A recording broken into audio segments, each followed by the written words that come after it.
Hello, everyone. Just wanted to share something with you. I think I'll start with a song real quick. I get around, get around, I get around. Na, na, na. This is about getting around. So I was having a conversation with a friend earlier, and I was thinking to myself, how many places have I been since this whole disclosure, full metal disclosure started?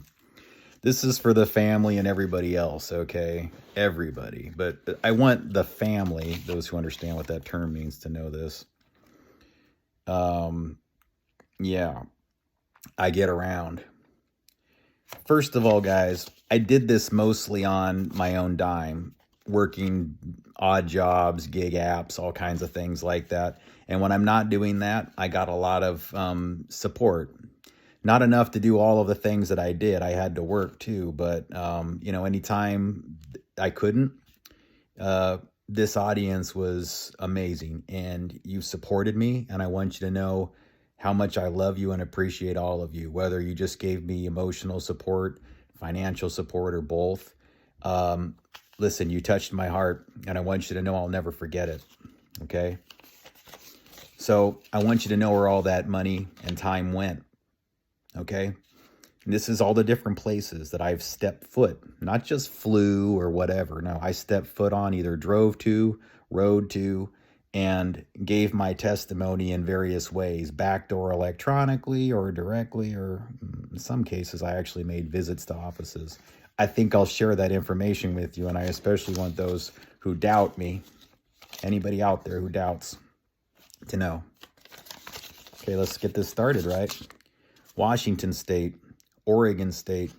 By the way, in Oregon, I reported my information to the Portland FBI Bureau face to face, not just standing in front of an office, although I did that too. But yeah, I actually had a meeting. And I can assure you guys, the FBI is completely derelict in their duties. They are not interested, and they won't accept the information. They'll tell you to go upload it to ic3.gov, and that's managed by a bunch of the labs that are involved with all the activities to begin with, so it's not going to go anywhere, and they know it. Okay, so let's start over. I'm just going to say the states all first, and then I'll go back. Washington, Oregon, California, Georgia, Nevada, Virginia, Texas, Michigan, Illinois, Louisiana, Tennessee, Arkansas, Ohio, Kentucky. That's just, and I'm sure I've forgotten some. Out of all of those, I would say I did significant disclosures in Atlanta. Very significant disclosure information that I did there. I offered to meet with people that allege, and I hope that you're interested, but I actually sent messages to people that I knew were in Atlanta at the time that had significant influence and have fought human trafficking issues in the past to come meet me. Got no response. And I knew that they were in Atlanta at the time. So, hey, I'm not going to even talk about that person right now. Just telling you what the status of the situation, folks. So you got that. In Washington, I went back and revisited where a lot of this started, Bothell, Washington, Seattle, Washington area, where a lot of the hubs of the corruption begin. Confronted the evidence and showed people exactly where everything happened in live reports, as well as other types of material. On top of that, I went to Oregon. Again, I had my meeting, 2018, I had my meeting with the FBI, and then I went back about 2 years and a half ago, and I did a report in front of the FBI Bureau. I also made sure to wave hi over at the military installation that's next to the Portland FBI Bureau. It's a place where you check in to, start your service. And I just waved hi for a reason. California, spent significant time in various pockets of California, including the epicenter of all this, the Hollywood area. So the research that I do, significant. I put my feet on the soil. I go out and learn the truth. I confront it. I face it, including all the people that I know have done these things. Nevada. Well, Nevada, I did at least a dozen reports in front of the Nevada FBI Bureau, in the back lot of the Nevada FBI Bureau. Multiple stories in front of their cameras where they could clearly hear me and see me. And I sometimes did it while I live streamed on YouTube, as well as posted and uploaded the articles that I did in front of the Nevada FBI Bureau to YouTube. Anybody who wants to see those, they're still available. Again, does it do any good? No. Maybe. I doubt the people at the FBI are doing the good. I'll get to that. And again, guys, I've been in all these other states at various times, and some I've visited more than once, and some I've, again, in no particular order. Okay.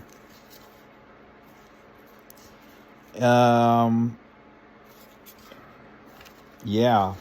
Trying to think what else here. I would say those are the most significant events out of all of them. But I've been in the epicenters of intelligence communities where, places like, near Langley and all that. That's when I did the report on the Edgar Cayce Center, was around the same time. So I've been around in all these environments, and that means that people of significant influence and ability to change things in this country have had access to me, have had access to this smartphone, have had access to the laptop drive that I carry around. And on some level, I open myself up to them all in a way that's very open and honest and free, because I simply want them to have access to all the information that I have, that I've put together, that I don't even share publicly, the vast majority of it, because I just simply can't. You cannot just say these things outright without knowing that you're going to have support.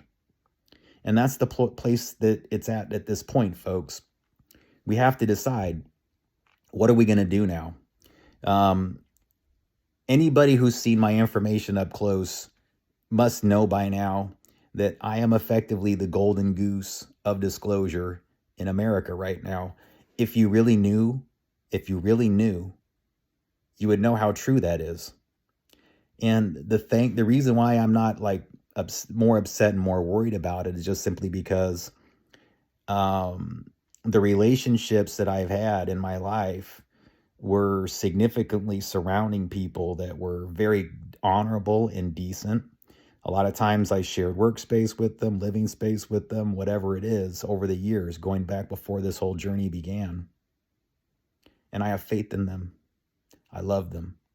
I believe in them, even ones that I haven't seen in over a decade or haven't talked to in years. Because that's how this works. And I want those people to know, especially, man, the way that you do, show me that you support things. I know you can't always talk to me. I'm getting goosebumps. I love you. Thank you. To you helping me now. Thank you. All of you are just so amazing. You're brilliant. But we're getting to a point now where we've really got to decide, what are we going to do with all this? The thing I want to leave you with here before I finish this is I've gone through significant efforts to ensure that the people that have the ability to change things within the U.S. military have been given a very clear door, a very clear gateway through which to pass, to understand the FBI is not doing the job. They are responsible for federal jurisdiction of crime. That includes human trafficking and drug trafficking. We have DEA and everything, guys. But I'm telling you is they deliberately push these things down when it comes to human trafficking. They deliberately hide them. They bury them in that nonsense number connected to Polaris, a nonprofit agency that took donations from people like Harvey Weinstein and Hollywood for their funding. When you dial 888-373-7888, the FBI tells you to dial that to report human trafficking. You may as well call up Miramax Studios and say, hey, tell Harvey where the missing kids are. And if you buy that whole story to begin with, then we still have a lot of work to do.